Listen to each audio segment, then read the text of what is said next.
आकृति और आप देख रहे हैं इंडिया पब्लिक खबर। पश्चिम बंगाल की सियासत में इस वक्त जो कुछ भी चल रहा है वो शायद ही किसी ने सोचा हो। जहां बंगाल में चुनावी जंग शुरू होने से पहले ही न सिर्फ टीएमसी बल्कि पूरे विपक्ष को इस बात पर अटूट भरोसा था कि अगर बीजेपी को कोई सीधी चुनौती दे सकता है तो वो है सालों से बंगाल की सत्ता पर अपना हक जमाए बैठी ममता दीदी।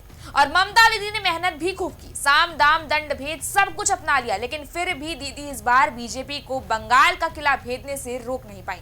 हालांकि चुनावी नतीजे सामने आने के बाद और टीएमसी को करारी शिकस्त मिलने के बाद भी ममता दीदी का गुस्सा और तेवर नर्म होने का नाम ही नहीं ले रहे हैं। जहां ममता बनर्जी को अपनी हार हजम नहीं हो रही है और इसी सदमे में अब दीदी एजेंसियों और बीजेपी की साजिश बता रही है। अब क्या है पूरा मामला, आपको बताते हैं इस खास रिपोर्ट में। दरअसल आमतौर पर चुनाव हारने के बाद मौजूदा मुख्यमंत्री को राजभवन जाकर खुद अपना इस्तीफा सौंपना होता है और नई सरकार के गठन तक अपनी जिम्मेदारी निभानी पड़ती है। या यूं कहें कि नया सीएम बनने तक मौजूदा सीएम को केयर टेकर की तरह राज्य चलाना पड़ता है। लेकिन पश्चिम बंगाल में तो कुछ और ही कहानी चल रही है। ममता बनर्जी अपनी हार स्वीकार ही नहीं कर रही है और इसीलिए अब उन्होंने इस्तीफा देने से ही मना कर दिया है। दीदी का तर्क है कि यह जनादेश नहीं बल्कि उनके खिलाफ रची गई एक गहरी साजिश है।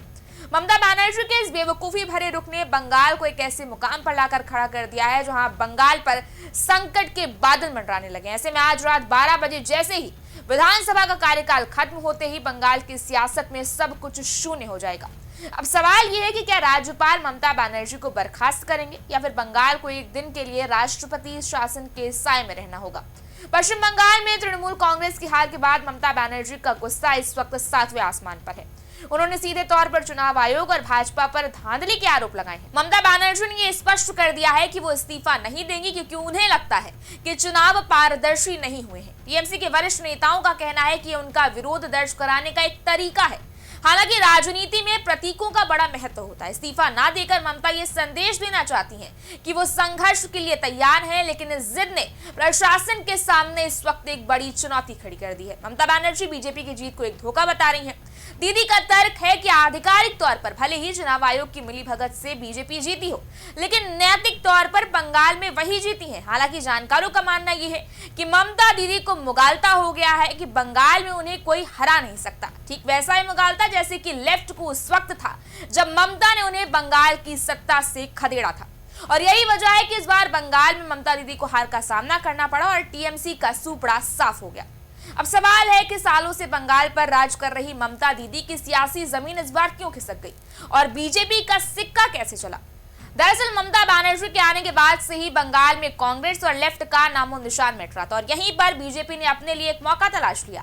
मोदी और अमित शाह अंदर ही अंदर ममता के खिलाफ एक मजबूत चुनौती बनने के लिए जी तोड़ मेहनत कर रहे थे, जिसमें सबसे अहम कड़ी रही है रिवर्स पोलराइजेशन। जी हाँ, ध्रुवीकरण, ये शब्द जो सालों से बीजेपी से जोड़कर देखा जाता है, लेकिन बंगाल में ये ध्रुवीकरण ऐसा पलटा है कि पूरा का पूरा सियासी खेल ही बदल कर रख दिया। याद हो कि बीजेपी हमेशा से ही ममता बनर्जी की पार्टी टीएमसी को मुस्लिमों की पार्टी बताती आ रही है और इसीलिए हिंदू वोटों को अपनी तरफ करने के लिए बीजेपी ने ये रिवर्स पोलराइजेशन वाला दांव खेला और ऐसा खेला कि इस बार ममता अपने गढ़ और मुस्लिम बहुल इलाकों को भी नहीं बचा पाई। बीजेपी के फायरब्रांड नेता और ममता के सबसे बड़े कॉम्पिटिटर शुवेंदु अधिकारी खुद इस बात की पुष्टि कर चुके हैं कि बंगाल में हिंदुओं का वोट एकजुट होकर बीजेपी को मिला और वहीं कहीं ना कहीं बीजेपी की जीत का सबसे बड़ा कारण है। अब आपको बताते हैं कि रिवर्स पोलराइजेशन के इस खेल में बीजेपी का सबसे बड़ा हथियार क्या था। आपको टीएमसी सांसद सायोनी घोष तो याद ही होंगे, जिन्होंने अपने चुनाव प्रचार के चलते खूब सुर्खियां बटोरी थी और इन्हीं का एक गाना बना बीजेपी का सबसे घातक हथियार। वो गाना था अमर हृदय माझे काबा नयोने मदीना, यानी मेरे हृदय में काबा है और आंखों में मदीना है। सायोनी घोष के इसी बयान को बीजेपी ने बैटल ऑफ बंगाल में रिवर्स पोलराइजेशन का सबसे बड़ा हथियार बना लिया। काबा वर्सेस काली की चुनावी स्क्रिप्ट तैयार हुई और ममता को मुस्लिम परस्त बताकर भाजपा ने हिंदू वोट बैंक के ध्रुवीकरण की अंतिम कील ठोक दी। बंगाल में बीजेपी के इस ध्रुवीकरण का नतीजा ये रहा कि बंगाल के 22 में से 9 जिलों में टीएमसी का खाता तक नहीं खुल पाया। वहीं मुर्शिदाबाद, मालदा, वीरभूम और उत्तर दिनाजपुर समेत बंगाल के मुस्लिम बहुल 9 जिलों में टीएमसी अपना प्रदर्शन बरकरार नहीं रख पाई। यहाँ दिलचस्प बात यह है कि जहां हिंदू वोट एकजुट था तो वहीं मुस्लिम वोट बटा हुआ था और इसीलिए पिछली बार मुस्लिम बहुल 160 सीटों पर जीती ममता इस बार केवल 67 सीटों पर ही सिमट गई। वहीं बीजेपी ने 160 में से 86 सीटें जीती, जबकि पिछली बार यह आंकड़ा महज 30 का ही था। बता दें कि ममता के कुल 22 मंत्री इस चुनाव में चारों खाने चित हो गए। बिजली मंत्री से लेकर वित्त मंत्री और श्रम और परिवहन मंत्री तक कोई भी अपनी सीट नहीं बचा सका। अब आते हैं दीदी की हार के दूसरे बड़े फैक्टर पर। शुरुआत में तो इतना साफ ही हो गया था कि 2026 में बंगाल का मन बदल रहा है। बंगाल इस बार दीदी से बीजेपी की तरफ खिसक रहा है और इस बदलते हुए बंगाल का क्रेडिट ले गए मोदी और शाह। ममता को उन्हीं के घर में मात देने की ये स्क्रिप्ट अमित शाह ने उसी वक्त लिख दी थी जब दिसंबर महीने में वो बंगाल के दौरे पर आए थे।